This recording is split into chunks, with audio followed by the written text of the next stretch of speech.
confidence is not a fluke. Confidence is a choice, and it begins with your mindset. In this podcast, you will get all sorts of mindset tools to help you reduce self criticism and overwhelm while increasing your empowerment and courage. I am passionate about helping women decrease their mental drama and increase their self awareness while leaving behind all the perfectionist tendencies. We do so by empowering ourselves one episode at a time. I am Olga, your host, former therapist, life coach, blissfully an IVF mother, and this is the Journey to Happy podcast. Hey guys, Olga here, yet in another episode of the Journey to Happy podcast. I am super happy to be talking to you today about getting out of fixing mode. And I've been giving some thought to this because as I said, I was going to be answering some of the questions that I get within my coaching programs, and this is definitely one that I get a lot. And I recently just coached one of my CEO ladies. When I say CEO, for those of you who are new to me, I run a 1 year program called Becoming the CEO of Your Own Life. And that program offers both group sessions and a one on one session. Okay. So coming back to that coaching session I had with one client, what we worked on was how to get out of fixing mode. And so for the purpose of this episode, I thought I was going to define fixing mode my own way. I'm sure there are many ways to define fixing mode. For me, fixing mode is a behavior that we engage in when we perceive that somehow we can control outcomes and avoid the parts of life that are uncertain. So I almost feel that fixing mode is the thing that we do to avoid uncertainty and to make us feel in control of outcomes. And I say this confidently because I've coached so many people on the subject of getting out of fixing mode. Now, fixing mode is a behavior that I see very often amongst clients who maybe deep inside, they don't know it, have a low sense of confidence. And I'll explain more why I make that statement. And I would also explain to you why is it that we engage in fixing mode. And as always, I'm going to get you a way out of it. But before I dive in, I want to invite you to sign up for my newsletter. My newsletter goes out every week and it gives you tips on mindset, sometimes mindfulness, sometimes I give you real life examples, and sometimes I send to my email list free workshops and invitations to sign up for them that only go out to my email list. So if you like my content here, you are going to like my newsletters. And if you like my content here and you want to know more about the initiatives I'm taking and the things that I'm doing, you definitely want to head over to the show notes and sign up for my newsletter. Okay, so go do that. Sign up for the newsletter. Make sure we have your email within my list so that you can be exclusively getting content that only goes out to the list. All right, now that you've done that, which you will, let's dive into fixing mode. What the do? What is it? Why do we do it? So I do feel that this is a maladaptive behavior. And what that means is a behavior that we've defaulted to because we had an understanding that somehow if we can control all things, we can be safe. Our emotions can be safe. We can continue to be confident. Everybody will be okay. And fixing mode is not only of self, it often spreads into wanting to fix the world and others. And we're very fixated on fixing, fixing, fixing. I am not unfamiliar with fixing mode. I think my personality very much needs to be needed. And because of that, I would have naturally engaged in fixing people's emotions, in fixing the flaws that I noticed about myself, in fixing how others think and behave so that I gave myself the false perception that if I can control those things, will become very certain. I will know for sure everybody will be okay. And because nobody can ever make promises like that, really, truly is an illusion. So fixing mode gives us the illusion that we're in control and that we can diminish the level of uncertainty in our lives, but it is only an illusion. It is not reality. And I'm here to break it down for you. So I did say that this is a behavior I often see being displayed mostly around clients who I think have a confidence problem. And here's the thing, they might not think they have a confidence problem because they might feel really confident in their opinions and they might be really confident in most aspects of life in general, but they still have this belief that they know better, that their way is the best way, or else something will feel unsafe for them. I do want to make a parenthesis here and say fixing mode is not the same as self improvement. I am all for self improvement. Obviously, I am a mindset coach because I want people to improve the way their brain operates so that they can always count and rely on themselves. I am on a regular basis in curiously opening my mind and my awareness to see how I can best serve my clients, what's working, what's not working, how can I make it work even better. And I do the same thing for my marriage, for my parenting, for myself. What's working really well, what am I not liking? And I get to improve that. But it is not from a place of fixing. I do not believe that I'm not enough. And for that reason, I'm not in fixing mode. The fixing mode energy is one energy of fear, in which we fear that any outcome wouldn't be safe. We wouldn't be okay. They wouldn't be okay. That we would only be okay if the outcome we think of happens. So, what are some of the behaviors we engage in when we're in fixing mode? We tell others what to do. We try and convince them of our point of view. We have a goal that we keep failing at because we're just trying to fix our weight, our body image, our spending habits. But from this place of like, it's broken, I need fixing. So we might search indefinitely for the right person to help us with the problem we're having. And somehow all the coaches are not good enough. All the therapists are not good enough. All the nutritionists are not good enough. Like there isn't the program that hasn't clicked for me. And I want to offer that it isn't the program or the coach or the alternative that you use to get to fixing your problem, but that rather the problem is that you think and you're approaching this as something that needs fixing.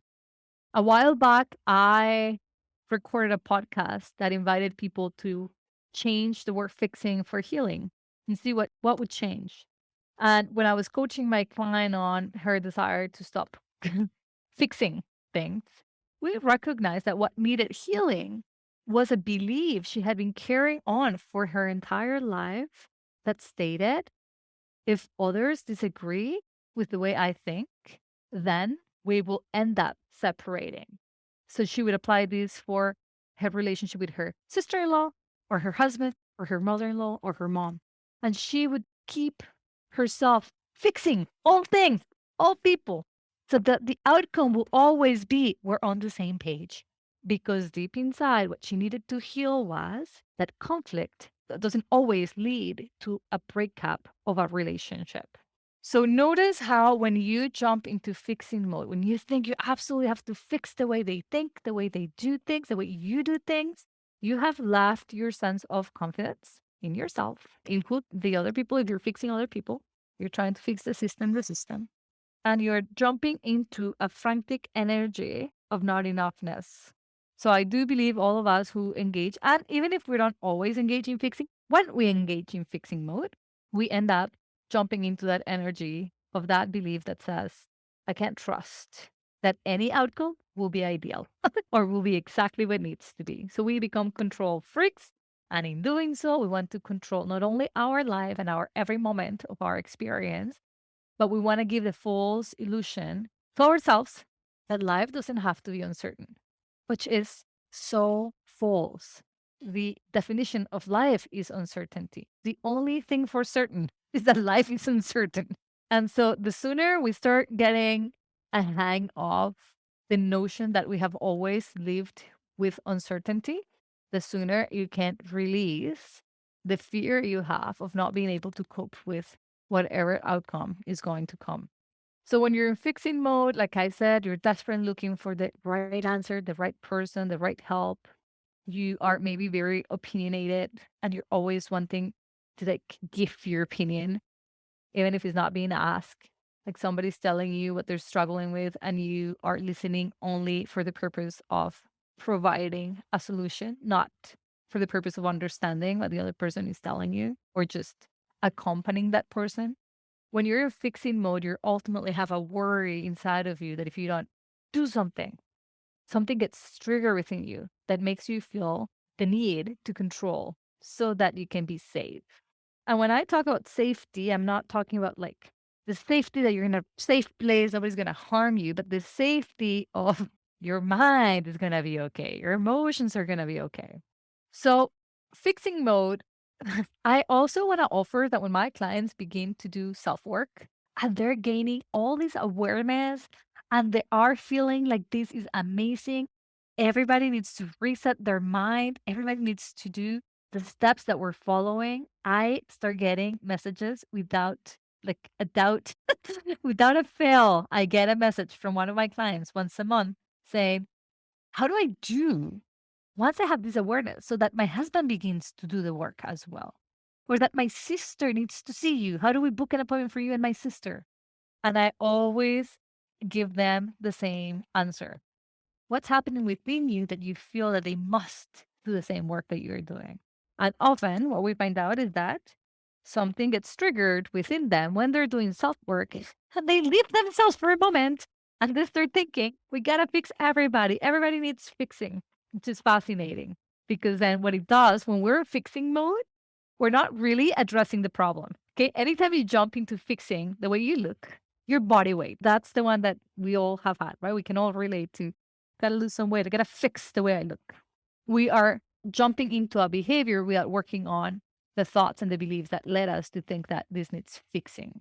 And ladies and gentlemen, if you ever tried to lose weight from a fixing perspective, I bet you anything you hated the diet. The diet didn't last long, or while it lasted, it felt restrictive. And as soon as you were out of it, you were like, whew, life begins again.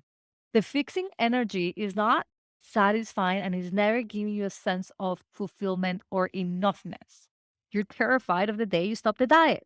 So, addressing sort of any self improvement from the energy of fixing or supporting others from the energy of I can fix you creates dependency, neediness, and grows our belief that we are not enough or that they are not good enough as they are. And anything that that you intend to do in this lifetime from an energy of not enoughness, it won't be abundant. It won't flow. It won't grow roots. So this is very important for you to understand. Fixing is not what actually solves the problem. Healing does. Growing your confidence does. And so you're thinking, well, if I have low confidence, that needs fixing. Let's change the word fixing for improving or growth and see what happens to your mind when you start thinking, how can I grow this aspect of my life? Like as a public speaker, I've worked diligently at improving my skills versus fixing them. And when I engage public speaking growth from a place of, I want to master this versus, I'm not that great at this, everything changed. I was so much more engaged. I was so much more interested, consistent. I will show up. I would take it like as a challenge next time I had to speak publicly. Let me see how am I going to apply the lessons? So see, the energy is different. You can still self-improve. You can work diligently at healing, at growing, but you don't have to do it from a sense of fear. This doesn't get fixed, then some fearful thought you have about not being able to cope with a different outcome. So when I was coaching my client and I asked her, like, so what tells you that you're in fixing mode? She certainly immediately detected that there was a sense of anxiety, that the fear, what I call fear, she would have described as anxiety, or like her mind wasn't calm. And when I ask her, what gets triggered in you, like what gets triggered in you just before you jump into fixing mode? She said, well, it's a sense of threat. Like if I don't control, again, if there's a lack of control here, It wouldn't be okay. I wouldn't be okay. The situation wouldn't be okay. Something would just not be okay. And really, anytime we feel that way, what we're saying is that we wouldn't be able to cope. I don't know if you've heard my past episodes, but how often do I come back to that conclusion? So, our biggest human fear, I think, comes from the limiting belief that somehow we can't cope. But we can. We've always coped. We're coping as we're speaking. So notice if you do, you also want to convince other people of your point of view. If you want to let them know that your way is the better way. You know, when I first started as a social worker, I definitely was such a fixer. I, in fact, would argue that I went into clinical work to fix from a fixing energy, which was terrible for me and my clients, which is also why I went into burnout 3 years into my profession. Because the energy of fixing is exhausting because you never truly fix nothing or anyone. But that energy adds so much responsibility, sense of responsibility to ourselves. We feel so responsible for everybody else's outcomes, for our own outcome, in a way that is not healthy. Because I love the responsibility of my own outcome and I always take responsibility for my client's success. I don't just think it's up to them to the work. I do 100% of my work and I commit to the results as much as they do.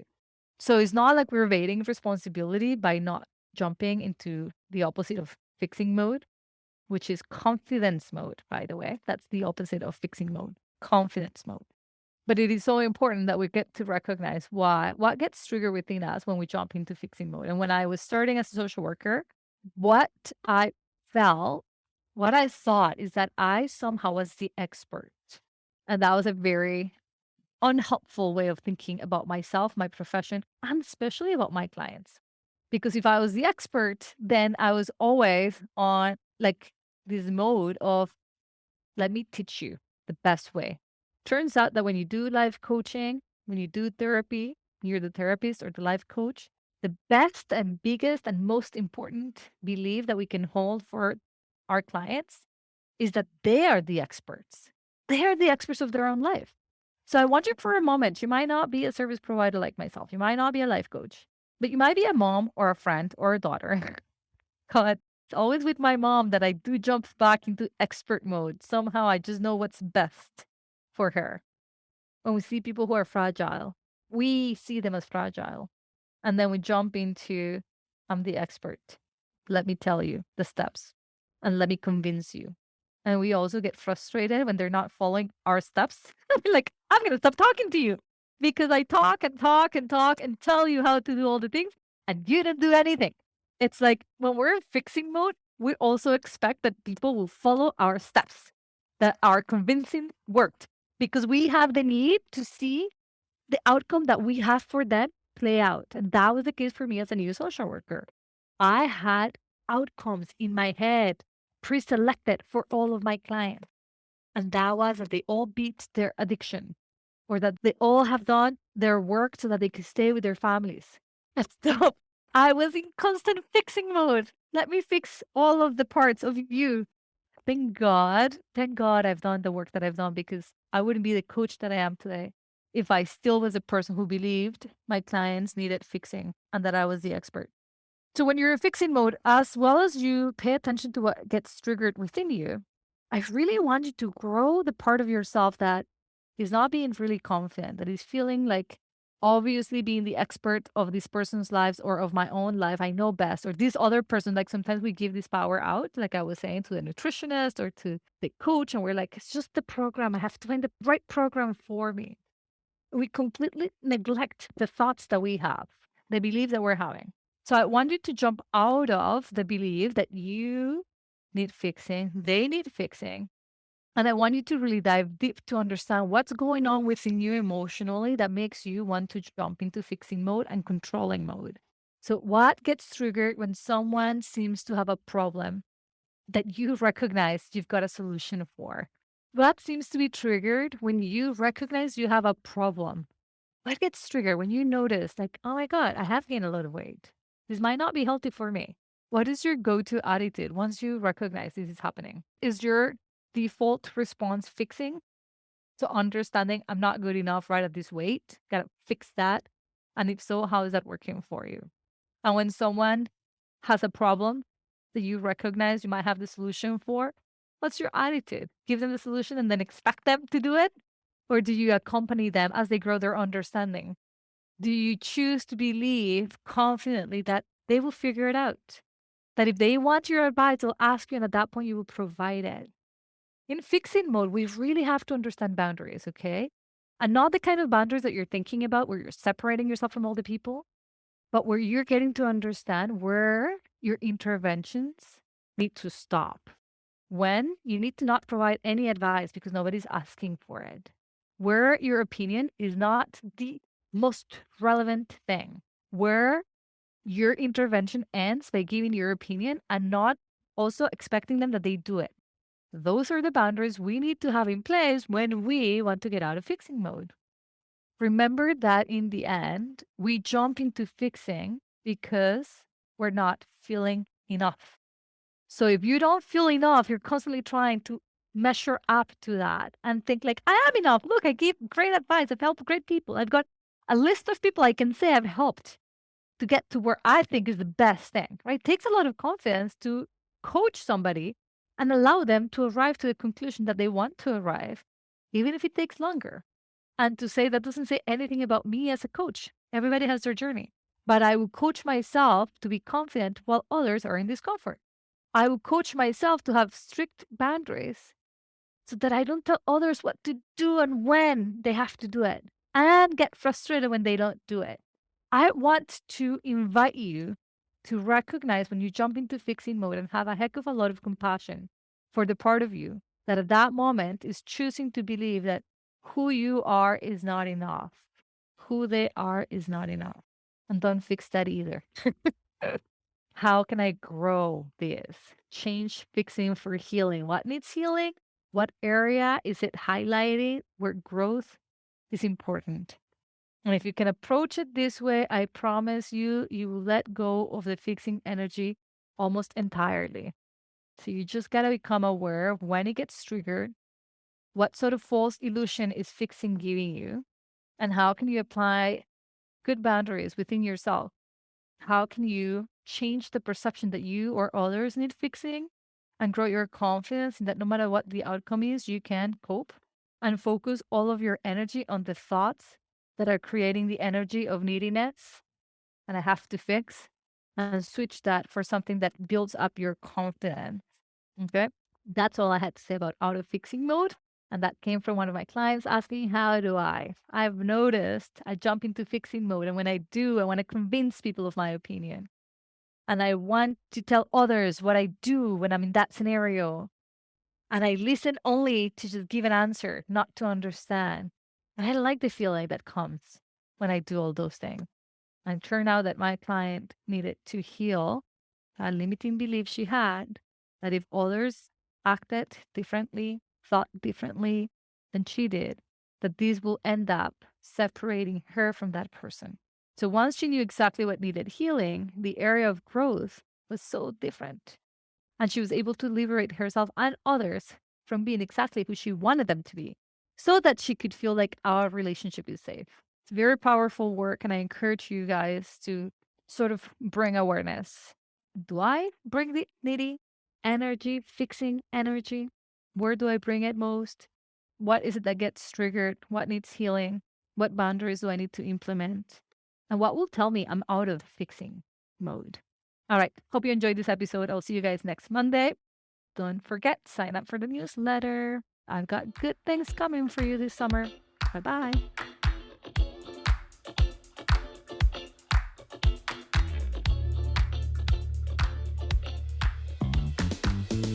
Hey, Olga here.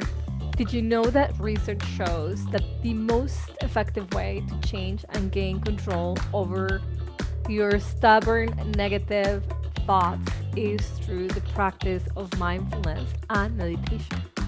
This is exciting because never before did we have concrete evidence of research showing this. So who knew that our breath was really the answer to it all? So as a certified mindfulness teacher myself, I figured I could help you improve your practice of mindfulness by teaching you the basics. So if you're interested in getting the manual that I created you can head over to the show notes and download it immediately. And by doing so, you're also going to get 2 or 3 extra bonuses of meditations that I have recorded myself. So let's get you started with that practice of mindfulness, and I'll see you guys soon. Enjoy.